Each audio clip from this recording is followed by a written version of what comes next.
வங்கக்கடலில் இன்று உருவாகிறது ரிமால் புயல். இரவு தீவிர புயலாக வலுப்பெறும் என வானிலை ஆய்வு மையம் தகவல்.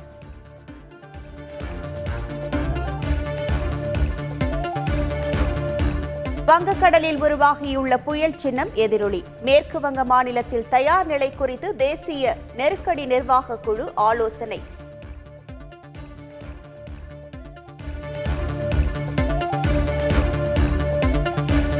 ஆறாம் கட்ட மக்களவைத் தேர்தல் நடைபெறும் 58 தொகுதிகளில் இன்று காலை 7 மணிக்கு வாக்குப்பதிவு.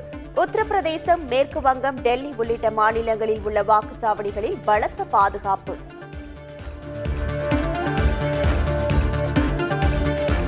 முல்லை பெரியாற்றில் புதிய அணை கட்டுவதற்கான கேரள அரசின் முன்மொழிவு உச்சநீதிமன்ற உத்தரவுக்கு எதிரானது. கேரள அரசின் கருத்துருவை பரிசீலனைக்கு எடுத்துக் கொள்ளக்கூடாது என மத்திய அரசுக்கு முதலமைச்சர் ஸ்டாலின் வலியுறுத்தல்.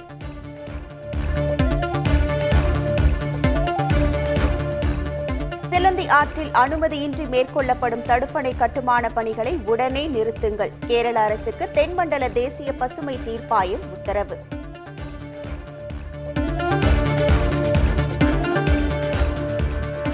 சிலந்தி ஆற்றின் குறுக்கே குடிநீர் திட்டத்திற்காக மதகு அமைப்பு. தடுப்பணை கட்டுவதாக தமிழக அரசு சந்தேகப்படுவதாக கேரள அரசு விளக்கம்.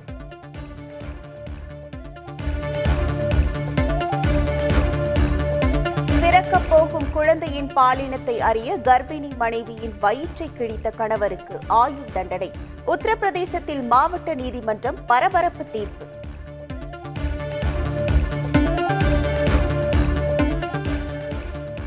கோடை விடுமுறை முடிந்து ஜூன் 6ஆம் தேதி பள்ளிகள் திறப்பு. தமிழக பள்ளிக்கல்வி இயக்குநர் அதிகாரப்பூர்வ அறிவிப்பு.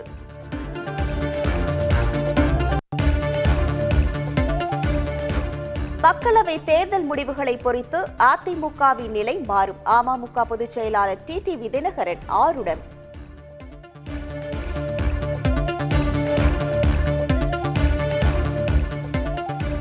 சாத்தான்குளம் ஜெயராஜ் பெனிக்ஸ் கொலை வழக்கை 3 மாதத்திற்குள் முடிக்க வேண்டும். உயர்நீதிமன்ற மதுரை கிளை உத்தரவு.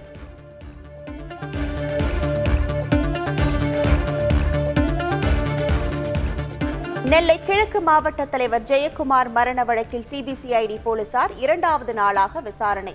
தோட்ட ஊழியர் ஜெயக்குமார் உறவினர்களிடம் விசாரணை நடத்தினர்.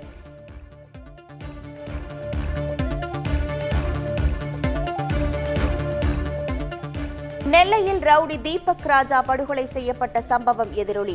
மாவட்டம் முழுவதும் ஆயுதம் ஏந்திய காவலர்கள் பணியில் இருக்க உத்தரவு.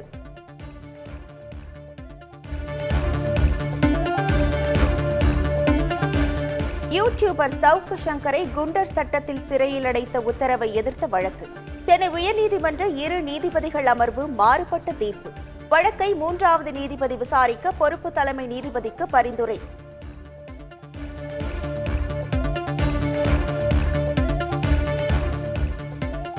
ராசிபுரம் அருகே நிலத்தகராறில் பொய் வழக்கு பதிவு செய்த முன்னாள் காவல் ஆய்வாளருக்கு சிறை தண்டனை உறுதி. ராசிபுரம் குற்றவியல் நீதிமன்றம் அளித்த தீர்ப்பை உறுதி செய்தது தாழ்த்தப்பட்டோர் விசாரணை நீதிமன்றம்.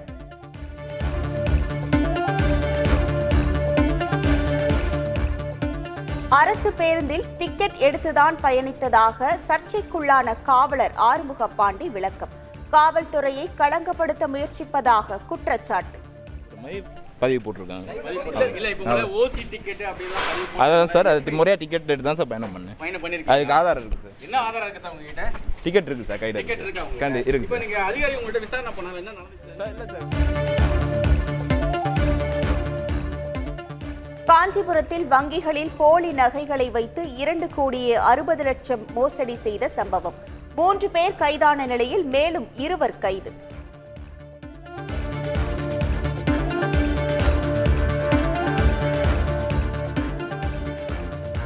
தமிழ்நாட்டில் அனைத்து நியாய விலை கடைகளும் நாளை இயங்கும். உணவுப் பொருள் வழங்கல் துறை அறிவிப்பு.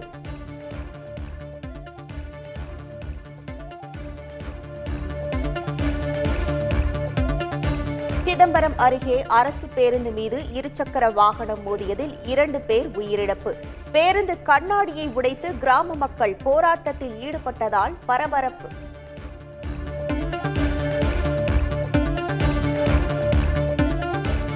மேற்கு தொடர்ச்சி மலைப்பகுதிகளில் தொடரும் மழை. குற்றாலம் மெயின் அருவியில் காட்டாற்று வெள்ளம்.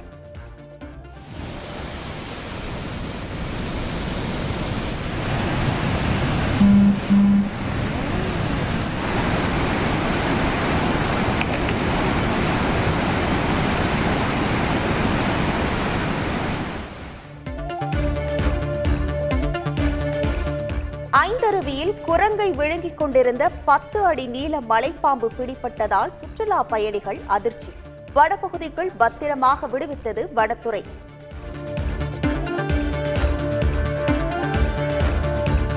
கனமழையால் கோதை ஆற்றில் வெள்ளப்பெருக்கு. திற்பரப்பு அருவியில் தண்ணீர் ஆர்ப்பரித்து கொட்டுவதால் சுற்றுலா பயணிகள் குளிக்க தடை.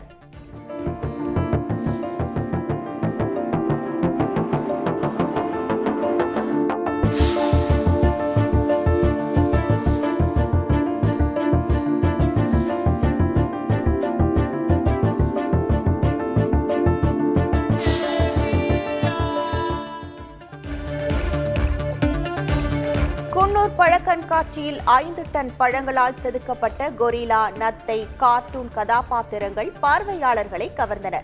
கரகாட்டம், ஒயிலாட்டம், பரதம், கதகளி நடனத்தை கண்டு சுற்றுலா பயணிகள் உற்சாகம்.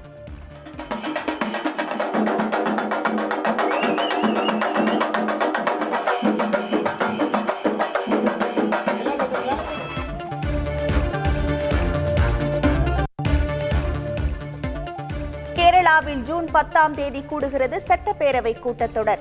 ஆளுநருக்கு பரிந்துரை செய்தது மாநில அரசு.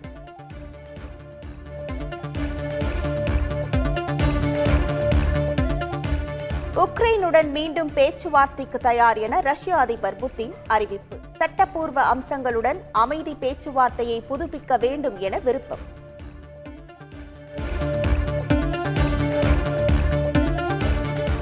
காசாவின் ரஃபா நகர் மீது நடத்தப்படும் தாக்குதலை உடனடியாக நிறுத்த வேண்டும்.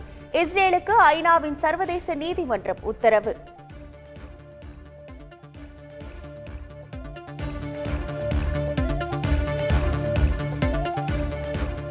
குவாலிஃபயர் 2 போட்டியில் ராஜஸ்தானை வீழ்த்தி இறுதிப் போட்டிக்குள் நுழைந்தது ஹைதராபாத். கடைசி வரை போராடிய துருவ் ஜுரேல் போராட்டம் வீணானதால் ராஜஸ்தான் ரசிகர்கள் ஏமாற்றம்.